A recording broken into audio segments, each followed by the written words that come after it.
Hello students, Bansal maths classes की आज की इस वीडियो में आपका स्वागत है। आज इस वीडियो में हम क्लास 7th के चैप्टर 5 लाइंस एंड एंगल्स की एक्सरसाइज 5.1 के कुछ क्वेश्चंस करने वाले हैं। आप इन्हें अच्छे से समझ पाएँ इसके लिए वीडियो को लास्ट तक ज़रूर देखिए और अगर वीडियो अच्छे लगे तो लाइक और शेयर भी ज़रूर कीजिए। यहाँ क्वेश्चन नंबर 12 निम्नलिखित में से प्रत्येक में कोण x, y और z के मान ज्ञात कीजिए। Find the x, y, z angles in followings. तो फर्स्ट है यहाँ पर जो फिगर बनी हुई है इसमें 3 एंगल्स हैं x, y और z और चौथा एंगल हमें पता है 55 डिग्री। तो अगर हम यहाँ ध्यान से देखें तो 2 रेखाएं आपस में यहाँ पर इंटरसेक्ट करती हैं एक पॉइंट पर, तो जिसकी वजह से यहाँ हमें 2 पेयर मिलते हैं वर्टिकली अपोजिट एंगल्स के। शीर्षाभिमुख कोण के 2 पेयर यहाँ पर हमें मिलते हैं। एक पेयर तो है x बराबर 55 डिग्री, तो यहाँ से तो हमें x की वैल्यू मिल जाती है, और दूसरा पेयर है y बराबर z। अब y और z की वैल्यू हमें फाइंड करनी है, तो y एक की वैल्यू फाइंड कर लेंगे, दूसरे की अपने आप पता चल जाएगी। तो अब हम यहाँ पर देखें तो y और 55 ये दोनों मिलकर के क्या बनाते हैं, एक स्ट्रेट एंगल बनाते हैं, क्योंकि ये दोनों क्या हैं, रैखिक युग्म हैं। ये रेखा है और इसके ऊपर एक किरण यहाँ पर खड़ी हुई है, तो ये क्या बन गए, दोनों रैखिक युग्म। और रैखिक युग्म के दोनों एंगल्स का जो सम होता है वो 180 डिग्री होता है। तो मीन्स यहाँ से हमें पता चलता है कि y प्लस 55 डिग्री बराबर हैं 180 डिग्री के। तो यहाँ से y की वैल्यू हमें मिलती है 180 माइनस 55 डिग्री। तो y जो कि z के इक्वल है उसकी वैल्यू हमें यहाँ से मिली 125 डिग्री, और x की वैल्यू तो हमें पहले ही पता चल गई थी 55 डिग्री। तो ये हुआ फर्स्ट पार्ट का आंसर। सेकंड पार्ट में भी एक और फिगर दी हुई है। यहाँ पर कुछ एंगल्स हैं, एक 25 है, एक 40 डिग्री है। x, y और z ये 3 एंगल हमें यहाँ पर फाइंड करने हैं। तो ध्यान से देखने पर हमें पता चलता है कि z और 40 ये दोनों तो शीर्षाभिमुख कोण हैं, तो z इक्वल 40 हो गया। रीजन दोनों शीर्षाभिमुख कोण मीन्स वर्टिकली अपोजिट एंगल। फिर आगे अगर हम देखते हैं कि 40 ये x और ये 25 ये तीनों एंगल अगर हम ऐड करें तो तीनों मिलकर के क्या बना देते हैं, एक 180 डिग्री का ये कोण यहाँ पर बन जाता है, रिज्यू कोण जिसको बोलते हैं स्ट्रेट एंगल। तो 40 plus x plus 25, 40 plus x plus 25 बराबर 180 डिग्री। तो यहाँ से x हमें मिलते हैं 180 माइनस 40 और माइनस 25, दोनों ऐड हो जाएंगे तो 180 माइनस 65। तो x की वैल्यू हमें मिलती है यहाँ पर 180 में से हम 65 सब्ट्रैक्ट करेंगे तो 115 डिग्री। तो x की वैल्यू भी हमें पता चल गई, z की वैल्यू भी हमें पता चल गई, y रह गया। अब y को अगर हम ध्यान से देखें तो ये वर्टिकली अपोजिट एंगल है किसके, x और 25 के सम के। मीन्स x प्लस 25 इक्वल हैं y के। रीजन इसका भी वही है, शीर्षाभिमुख कोण। तो x की वैल्यू तो हमें पहले ही पता है 115 डिग्री प्लस 25 बराबर y। यहाँ से y हमें मिलते हैं 115 और 25 140। तो x की वैल्यू क्या थी 115, y की वैल्यू हमें मिली है 140 और z की वैल्यू हमें मिली थी 40। ये इसका आंसर आ गया। फिर नेक्स्ट है क्वेश्चन नंबर 13। रिक्त स्थानों की पूर्ति कीजिए, fill in the blanks. First है इसमें, यदि 2 कोण पूरक हैं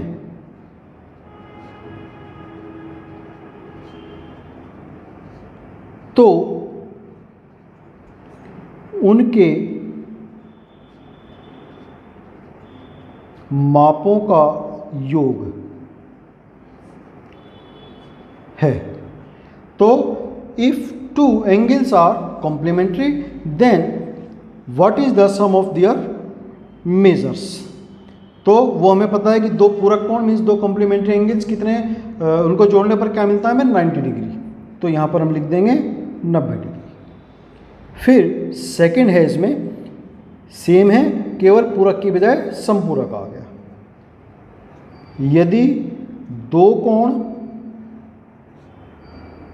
समपूरक हैं, सप्लीमेंट्री एंगल्स हैं, तो उनके मापों का योग है। तो सप्लीमेंट्री एंगल्स के लिए क्या होता है? योग सम 180 डिग्री। फिर थर्ड पार्ट इसका, रैखिक युग्म बनाने वाले दो कोण। अभी हमने ऊपर भी रैखिक युग्म की बात की है। रैखिक युग्म बनाने वाले दो कोण होते हैं। तो यहां पर हम लिख सकते हैं संपूरक या आसन कोण, दोनों ही हम यहां पर आंसर में लिख सकते हैं। संपूरक लिखेंगे तो ज़्यादा बेटर रहेगा।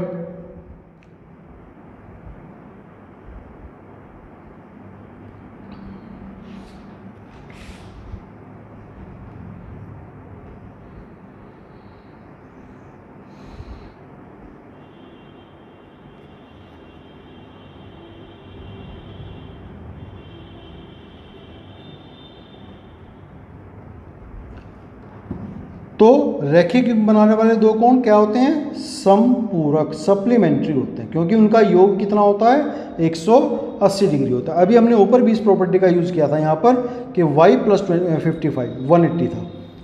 तो नेक्स्ट है इसमें फोर्थ, यदि दो आसन्न कोण समपूरक हैं, बिल्कुल इसका अपोजिट, जो अभी हमने थर्ड पार्ट में लिखा है, जस्ट अपोजिट टू इट।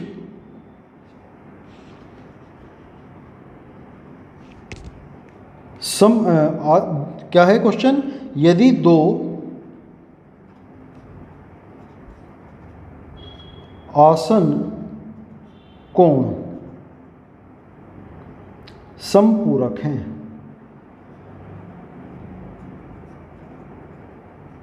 तो वे बनाते हैं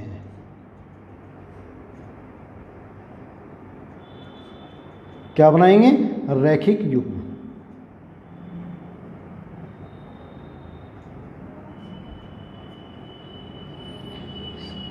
नेक्स्ट है फिफ्थ पार्ट, यदि दो रेखाएं एक दूसरे को किसी बिंदु पर प्रतिच्छेद करती हों।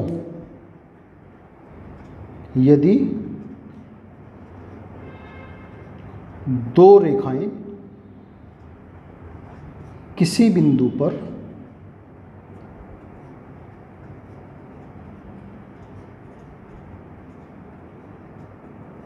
प्रतिच्छेद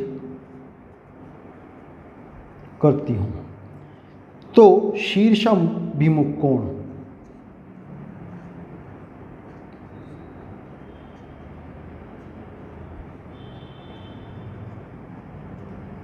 हमेशा होते हैं। क्या होते हैं? अभी हमने इस प्रॉपर्टी का ऊपर क्वेश्चन में भी यूज़ किया है।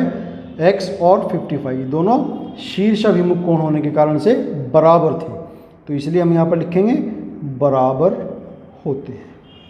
फिर नेक्स्ट है सिक्स्थ, यदि दो रेखाएं एक दूसरे को एक बिंदु पर प्रतिच्छेद करती हों। सेम वही ऊपर वाला था, यदि दो रेखाएं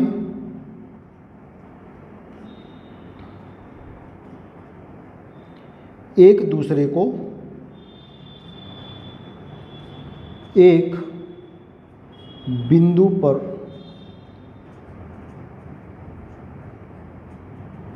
प्रतिच्छेद करती हूं और यदि शीर्षाभिमुख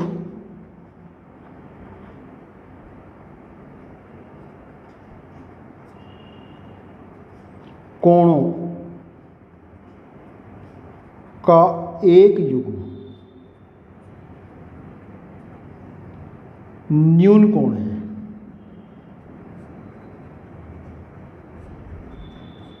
तो दूसरा युग्म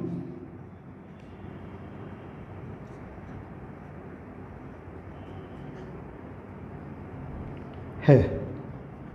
क्या है? अब देखिए ये दो लाइन है, इस बिंदु पर प्रतिच्छेद करती हैं। एक शीर्षाभिमुख कोण ये है, दोनों कैसे हैं? न्यून कोण है, ये भी और ये भी एक्यूट एंगल है। तो ये दूसरा पेयर जो होगा क्या होगा? देखने से हमें पता चल रहा है कि ये अधिक कोण है, मीन्स ऑब्ट्यूज एंगल है। तो यहाँ पर हम लिखेंगे अधिक कोण, अधिक कोण ऑब्ट्यूज एंगल। फिर नेक्स्ट है इसके अंदर क्वेश्चन नंबर 14। 14 में भी यहाँ पर एक फिगर बनी हुई है। मैं पहले वो फिगर बना देता हूँ यहाँ पर।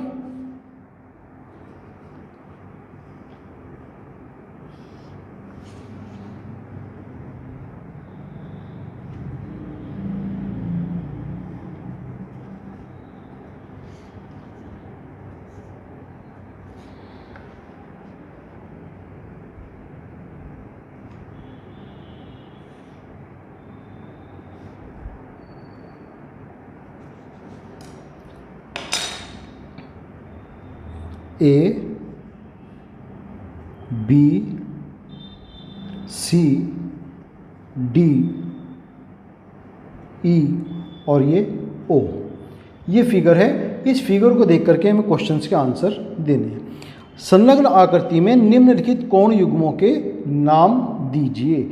Name the following pairs, angle pairs in the given figure. तो पहला है शीर्षाभिमुख कोण।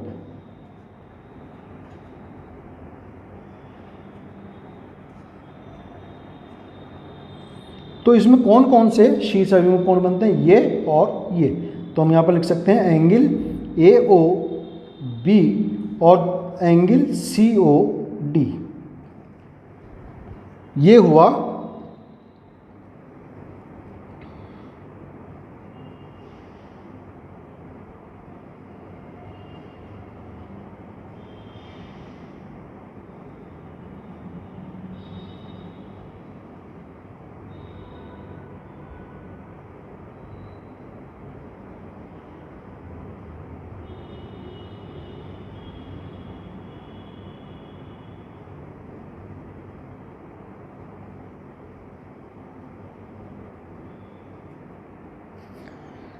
हमारा शीर्षाभिमुख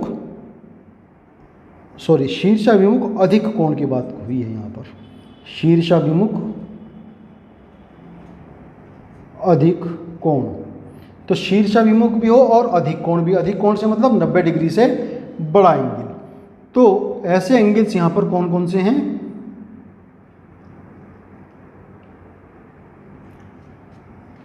ए ओ डी एंड दूसरा BOC, ये दोनों आपस में इक्वल भी होंगे। तो ये पेयर हमारा बना शीर्षाभिमुख अधिक कोण के लिए। फिर सेकंड है आसन्न पूरक कोण।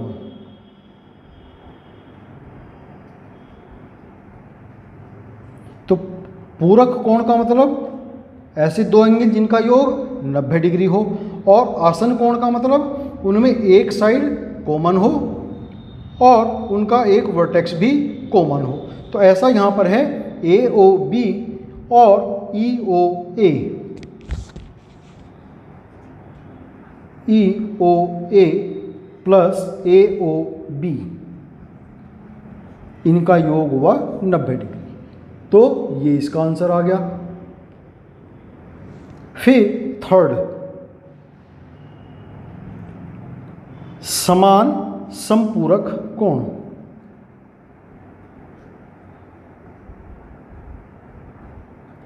मीन्स उनका सम कैसा हो? 180 डिग्री हो और समान दोनों, यानी कि दोनों एंगल्स बिल्कुल इक्वल होने चाहिए और उनका ये सम 180 होना चाहिए। तो ऐसे एंगल यहाँ पर हैं BOE या EOB और EOD। ये दो ऐसे यहाँ पर हमें एंगल दिखाई देते हैं। तो हम यहाँ पर लिख सकते हैं angle EOB plus angle E O D equal 180 degree. फिर नेक्स्ट है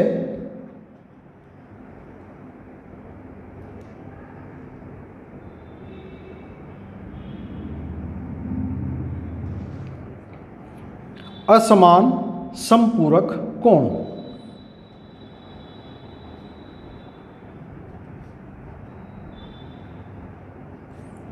समपूरक कोण तो वही कि उनका सम 180 होना चाहिए। असमान मतलब दोनों एंगल्स इस बार इक्वल नहीं होने चाहिए। तो ऐसे यहाँ पर दो पेयर हमें दिखाई देते हैं, एक तो है angle AOB plus angle AOD equal 180 degree. एक पेयर ऐसा और है यहाँ पर कि एंगल COD, यहाँ पर लिख देते हैं एंगल COD और एंगल DOA या AOD, ये दोनों भी समपूरक कोण है, इनका सम भी 180 डिग्री है यहाँ पर। फिर फिफ्थ पार्ट, आसन्न कोण जो रैखिक युग्म नहीं बनाते।